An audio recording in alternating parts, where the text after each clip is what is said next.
The trouble is, when you play with the devil, he doesn't play fair. He'll give you everything you want, all the drugs you want, all the women you want, all the promises, and all the power you want. And when he's done with you, he'll kick the legs out from under you. Sounds like the Broadway play Damn Yankees, where they sell their soul to the devil and they become a champion baseball player. I never saw that, but that's interesting. And that's why you hear rock stars sometimes say, I sold my soul to the devil. Because once you make that trade, he'll give you what you want. But people need to understand that the devil is not sharing his kingdom with anyone. He's selfish and hateful, and his personality is that of hate and violence. And so as I began to encounter these spirits, from a pleasant person, even though I was a fall-down drug addict, I began to take on the personality of the devil. I began to act. I began to hate. I began to become violent in my card readings. Began to hate? You must have. You had hate no love anyway. You all. Really? Oh, hate all the more. And I love to see people hurt. Like I'd like to do a card reading where I knew a man was committing adultery. I'd name names, and it was just. In this video, we're watching this ex-witch who turns to Jesus, and it gets better because near the end, she describes some heinous things that she used to do. I sold my soul to the devil. At least it came with a few toys like a Happy Meal. That's exactly what Kanye West said, not me, okay? These people are selling their souls left, right, and center, but let's check this entire video out. You had no love anyway. You all. Really? Oh, hate all the more. And I love to see people hurt. Like I'd like to do a card reading where I knew a man was committing adultery. I'd name names, and it was just an evil behavior. And so here I was with these spirits operating in this power, cursing people. I cursed one man, said he fell 3 stories into a wheelbarrow. Thank God that wheelbarrow was there because he would have been killed. I was astral projecting. I was studying all this witchcraft. I thought everything was wonderful. The same spirits, as you said in the opening, that gave me power began to turn on me. Why would they turn on you? Because the personality of spirits of darkness is not a nice, friendly personality. You can tell even by people that are deeply involved in witchcraft, the way they dress, the way they act, ghoulish and black nails and dark colors and very strange in their acting. Like, I used to watch Westerns as a kid, and in the Western, a new guy comes into town and goes and plays poker, and he wins. And the next day he said, boy, these are country bumpkins. I'm going to take them for all they're worth. And he bets everything he has, and the game is fixed. And he loses everything he has. Excellent. And that's exactly the way it happened, Sid. That's excellent. And that's exactly what had happened to me. I thought I had arrived.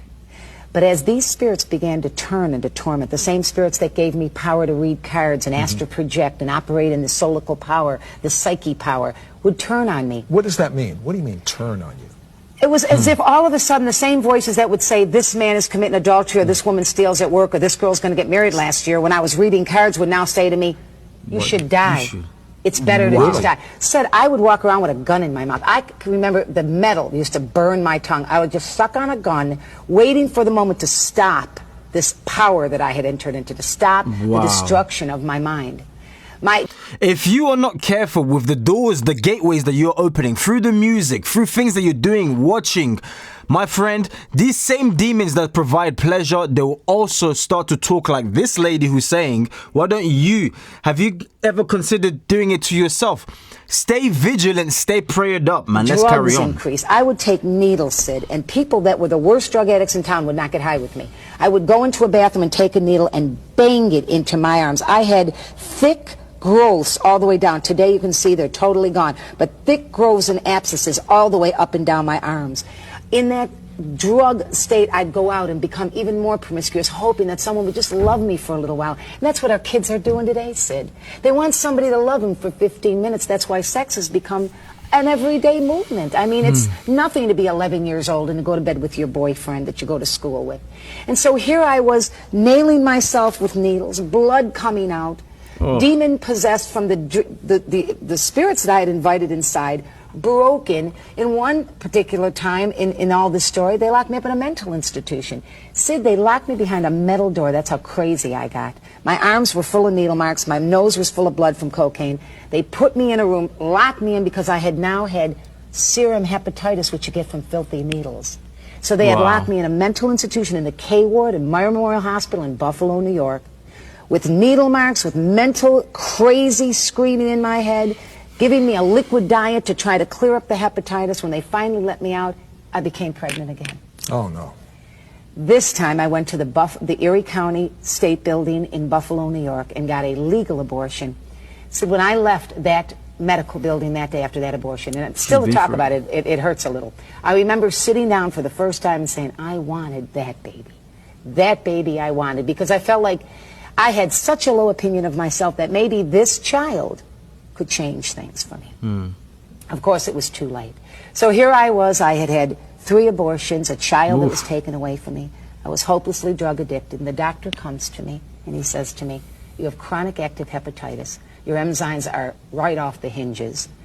You probably What does that mean, chronic? It means that chronic means it's constantly going on. Active means it's happening right now. And hepatitis B is a very serious form of hepatitis. He told me that my liver was turning into a piece of leather.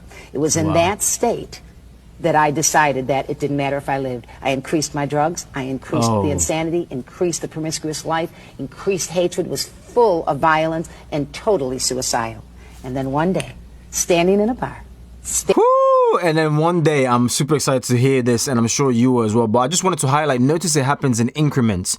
It's not just instantly. You don't just become addicted instantly. The devil doesn't just grab you instantly. It's like bit by bit by bit. Oh, I would never do that. That's way too crazy for me.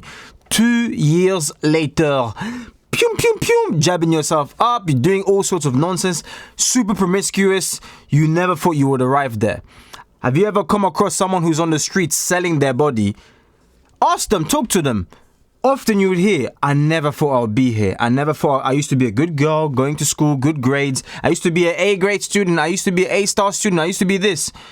And now look at them, increments. So be careful, because 1 can easily turn into 100, because 1 is best friends with 2, 2 is best friends with 3, 3 is best friends with 4, and so on. That's how it's literally a chain reaction. Standing in a bar, serving drinks, stealing from the place, everything they had, stealing and lying and getting high in the bathroom. A young woman approached me named Linda Smith. And you know what, Sid? She really believed in the power of God. She knew I'd experienced the power of darkness, that I knew it was out there, that it worked. But she wanted me to see a higher power, a greater power, that superseded the power that I was operating in. So what did you think of this, Linda? I thought that she talked the talk and didn't just, she walked the walk and just didn't talk the talk. A lot of people talk the talk, but they don't walk the walk. And Linda just showed the love of God in the way she acted. She didn't come out with all these spiritual lingo comments. Yeah, but you told me as a kid you didn't care for this Jesus guy. Because now I was at a place, she was introducing a man to me, a man that didn't rape you, beat you, use you, put you on the streets and stick needles in your arms. A man that was the Son of God who loved you for the way you are, not for 15 minutes, loved you for who you were, and who was able to reach down in that liver and reconstruct it, reach into that belly full of blood from bleeding ulcers, reconstruct and heal that, reach into a mind that was mentally ill, reconstruct that, reach into a heart that's broken, and put it all back together. Just because he's a man who loves mankind, because he was the Son of God. How'd that happen?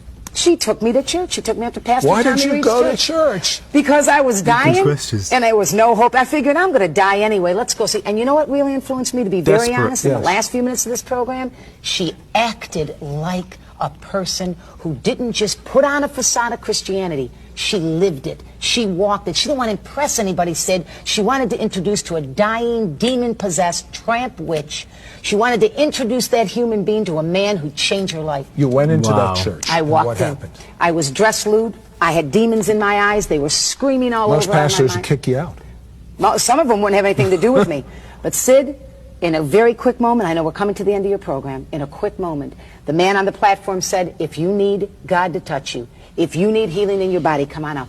I took the longest walk of my life. When I got to the platform, and to this day it brings tears to my eyes, Jesus Christ was waiting for me. Within an instant, and I have medical reports, in a moment of a prayer of 1,800 strangers who didn't know my first name, the church stood forth, the blood-bought church began to sing the blood of Jesus. And in a moment, when they began to call on the name that people curse, the name of power and ability, my liver was healed, my stomach was healed, my mind was restored, and I left that church, Sid, never to be the same. The trouble is, when you play with... Amen. Now look, I'm just going to put my 2 cents right now. Be careful what you wish for. If you're wishing for money, if you're so hungry and desperate to seek money, fame, and all of these things, you might end up selling your soul to the devil. without you even knowing. A lot of the times when people have done it, they're in too late. They've already experienced or witnessed way too much. You know, Diddy's going around. No Diddy. Everybody's saying Diddy, P. Diddy, and all of this stuff.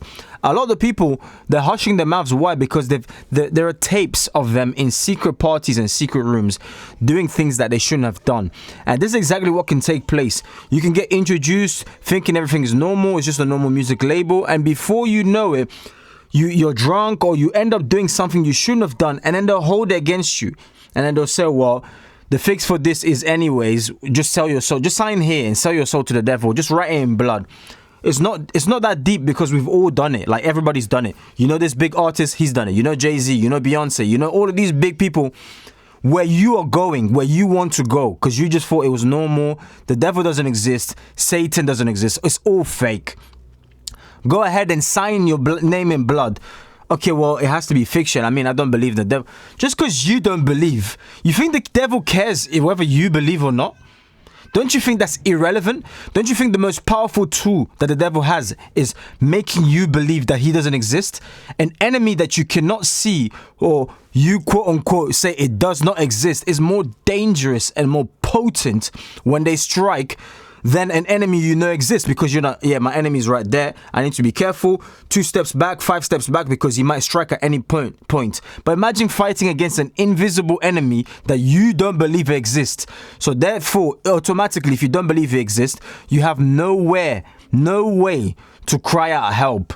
You can't call on the name of Jesus because you don't believe Jesus exists. You're rendered helpless. So he wants you to believe he doesn't exist. He likes that.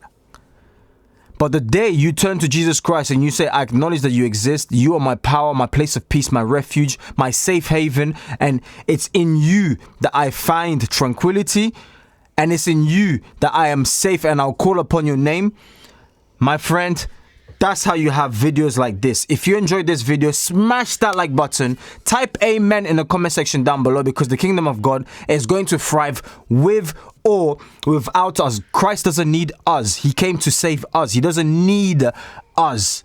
He created us. So smash that like button if you're a child of God. Type amen in the comment section. Let's talk. Let me know, what did you think about this? Have you ever experienced anything close to this? Let me know in the comment section down below. And join the Patreon. Link is in the description down below. And I'll catch you guys on the next one. God bless you all. Bye-bye.